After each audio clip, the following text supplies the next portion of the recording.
இந்த நாள் இனிதாகட்டும். அனைவரும் நலமா? ஓடிட்டே இருக்கீங்கல்ல? என்னங்க பண்றது?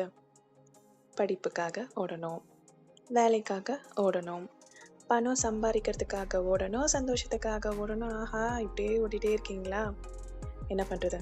நானும் உங்க கூட சேர்ந்து தான் ஓடிட்டுருக்கேன். அப்போ இன்னைக்கு நான் சொல்ற கதை நம்ம எல்லாருக்கும் பொருந்தும்னு நெனைக்கிறேன். கதை கேட்க ரெடியா? இன்னைக்கு நம்ம ஹீரோ சிஷ்யன் தாங்க. சிஷ்யன் குருக்கிட்ட போய் கேட்டாங்களாங்க. வாழ்க்கையில சந்தோஷத்துக்காக ஓடி ஓடி ரொம்ப கஷ்டமா இருக்கு குருவே. ஏதாச்சும் ஒரு வழி சொல்லுங்களேன் அப்படின்னு கேட்டாங்களாம். குரு என்ன பண்ணாங்களா, வா நான் உன்னை ஒரு இடத்துக்கு கூட்டிட்டு போறேன் அப்படின்னு கூட்டிட்டு போனாங்களாம். குரு அழகான ஒரு தோட்டத்துக்கு சிஷ்யனை கூட்டிட்டு போயிட்டு அங்க இருக்கிற பட்டாம்பூச்சிங்களை ஒண்ணு புடி அப்படின்னு சொன்னாங்களாம். அவ்வளவுதானா அப்படின்னு சொல்லிட்டு சிஷ்யனும் பட்டாம்பூச்சி பிடிக்க போனான். எவ்வளோ கஷ்டப்பட்டாலும் பட்டாம்பூச்சியை சிஷ்யனால பிடிக்கவே முடியலையா. ஒரு வழியா சோர்ந்து போய் குரு கிட்டவே வந்துட்டாரு. குருவே, பட்டாம்பூச்சி பிடிக்க முடியல குருவே, நானும் எவ்வளோ முயற்சி பண்ணிட்டேன், எவ்வளவோ கஷ்டப்பட்டுட்டேன், முடியல குருவே அப்படின்னு சொன்னாங்களாம்.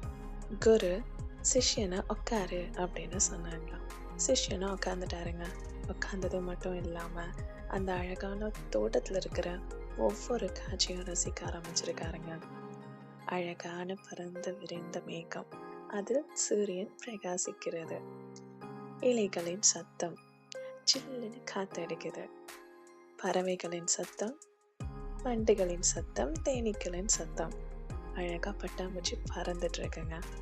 ஒவ்வொரு விஷயத்தையும் பார்த்து ரசிச்சு ரசிச்சு சந்தோஷமா இருக்கிற அந்த நேரத்துல அழகா பட்டாம்பூச்சி வந்து சிஷ்யன் கிட்டேயும் குரு கிட்டேயும் பறந்து பறந்து வந்து அவங்க மேலேயே உட்காந்துருச்சுங்க. இதை பார்த்துட்டு சிஷ்யனுக்கும் ரொம்ப சந்தோஷமாயிடுச்சுங்க.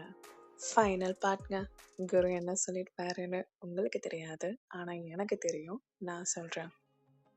வாழ்க்கை என்பது சந்தோஷத்தை தேடி ஓடுவதல்ல, நின்ற இடத்தில் வாழ்க்கையை ரசித்தால் சந்தோஷம் உன்னை தேடி வரும். என்னங்க, புரிஞ்சுதுங்களா? சந்தோஷமா இருங்க, மற்றவங்களையும் சந்தோஷமா பார்த்துக்கோங்க. விடை பெறுகிறேன் நான்.